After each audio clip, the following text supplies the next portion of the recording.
আজকে আমার বাসায় মেহমান আসবে। আর আজকেই একটার পর একটা বিপদ ঝামেলা সবকিছু লেগে আছে সকাল থেকে। তো সবকিছু কিভাবে কি ম্যানেজ করলাম আপনাদের সাথে শেয়ার করব। তো গেস্ট আসবে আমার সকাল 11টায়। আমার হাতে একদমই সময় ছিল না, কারণ ভোরবেলা ঘুম থেকে উঠে সাহিত্যকে স্কুলে দিয়ে বাসায় ফিরতে ফিরতে সকাল 9টা। তো 2 ঘন্টা সময় আছে। সবার আগে আমি যেটা করলাম, ঘরটা ক্লিন করে নিলাম, কারণ তারা যেহেতু হামাগুড়ি দেয় তাই আমি কার্পেটের উপর একটা করে চাদর এভাবে বিছিয়ে রাখি, ও যেন নিচে খেলতে পারে। আর অনেক বেশি ক্লিন রাখতে হয় এখন, যেহেতু ও ছোট, যা পায় সব কিছু মুখে দেয়। তো বিপদ যেটা হয়েছে সেটা আপনাদেরকে বলি। মানে আমি ঘুম থেকে উঠেই দেখি আমার চুলা নষ্ট, ওভেন নষ্ট। শুদ্ধ বারবার ওভেনটাকে রিস্টার্ট দিচ্ছে, কিছুতেই কাজ করতেছে না। আর আমাদের এখানে কিছু নষ্ট হলে আমরা আগে ম্যানেজমেন্টকে কমপ্লেন করি, তারপর ওরা ওদের সময় অনুযায়ী ঠিক করে দেয়। মানে এই মুহূর্তেই কোনো কিছু করা যাচ্ছে না, তার মধ্যে মাত্র 2টা চুলা কাজ করতেছে। তো সব কিছু আমি হাফ রেডি করে রেখেছিলাম, যেমন চিকেনটা মেরিনেশন করে রেখেছিলাম, বেকিং করব, তারপরে স্যালমন বেকিং করব, কিন্তু সব কিছুই এখন চুলায় করতে হয়েছে, তাই ডেজার্ট আইটেমটা আসলে বানাতে পারিনি। তো উনি একটা কেক নিয়ে আসছে, তো ওরা এসেই কেক আর কফি খেয়েছে। ওরা প্রচুর ঠান্ডার মধ্যে আসছে, বাহিরে -6 চলতেছিল। তো ওরা এসেই বলতেছে যে আমরা কফি খাবো। আর ঝামেলা কিন্তু শুধু এটাই না, ঝামেলা কিন্তু আরও আছে। মানে আমার যে ডাইনিং টেবিলটা নতুন কিনেছিলাম, আমি চাচ্ছিলাম গেস্টরা আসার আগে আমার টেবিলটা আসুক। গতকালকে আসার কথা ছিল, কিন্তু সেটা কিন্তু আসেনি। আজকে বলেছে ডেলিভারি দিবে, তাও অপেক্ষা করছিলাম যে ওরা থাকতে থাকতেও যদি দেয় ওদেরকে একটু দেখাতে পারবো নতুন একটা জিনিস কিনলাম কেমন হলো।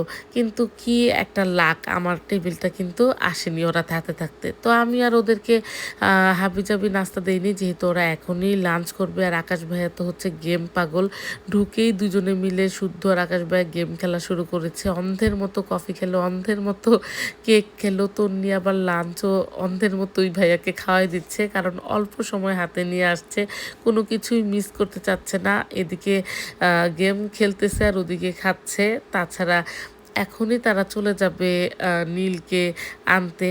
তো টাইম একদম লিমিটেড। তারপর আমি বললাম যে তোমরা খাও আরাম করে এবং আমাকে বলো খাবারটা কেমন হয়েছে। আর সব ঝামেলাগুলো বলতেছিলাম যে আমার টেবিলটা আসলো না, খুবই মন খারাপ, আর কখন আসবে। আর মেইন যে ঝামেলা আমার জন্য অপেক্ষা করছে সেটা তো আমি তখন পর্যন্ত জানতামই না। ওরা পুরোনো টেবিলেই খেয়ে চলে গেল। আর সাহিত্যর জন্য জিঞ্জার ব্রেড কুকি নিয়ে আসছে, মামুনির জন্য এই কিউট ব্যাগটা নিয়ে আসছে, স্টার আমনের জন্য কেক নিয়ে আসছে, ওটা আমরা সবাই মিলে খেয়েছি। আর এই তো এই জিনিসগুলি ও বাংলাদেশে পাঠাবে ওর ভাই বোনদের জন্য। তো মামুনি যেহেতু কিছুদিন পর যাবে, তখন মামুনির সাথে নিয়ে যাবে, সেই কারণে আমাদেরকে দেখিয়ে আমাদের সামনেই সুন্দর করে প্যাকিং ট্যাকিং করে লাগেজের জন্য ও রেডি করে রেখেছে।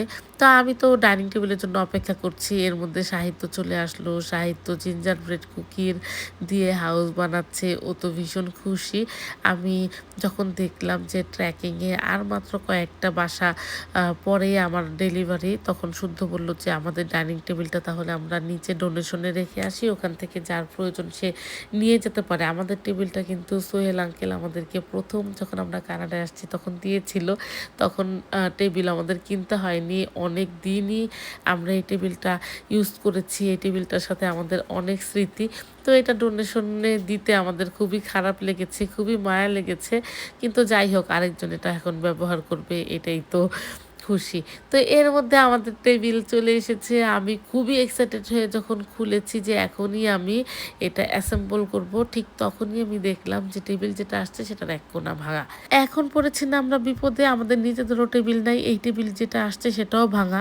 তারপর জিজ্ঞেস করলাম নতুন টেবিলের জন্য, ওরা বলল যে এটার স্টকও আর নাই, স্টক নাকি আসবে ফেব্রুয়ারি পর্যন্ত। তা ফেব্রুয়ারি পর্যন্ত কি আমরা মানে মাটিতে বসে খাবো, কি করব, কি একটা বিপদ। ও মাই গড, একদিনে এত ঝামেলা।